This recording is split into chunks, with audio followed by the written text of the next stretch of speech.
The City of Lakeland is excited to have our swimming pools open for another hot Florida summer.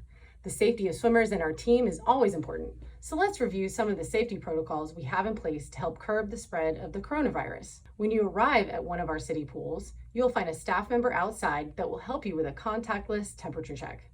Once inside, the nice thing to do is to line up 6 feet apart as you wait to check in at the front desk. The max capacity for both pools is limited to 100 people.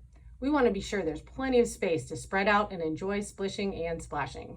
You can leave your pool noodles and rafts at home, and the diving boards will be closed. We will be closing the bathrooms every 45 minutes for staff to get in there and clean those surfaces. Be respectful of your fellow pool user by maintaining 6-foot distance between you and others while on the pool deck and in the pool. For our lap swimmers, we are keeping the lap swim area to 10 at a time. Limit lane sharing to members of your household with a max of 3, and we're encouraging everyone to alternate sides of the pool to start. We hope to see you at one of our city swimming pools this summer. For more information on our City of Lakeland pools, check out our website at www.lakelandgov.net/swimming.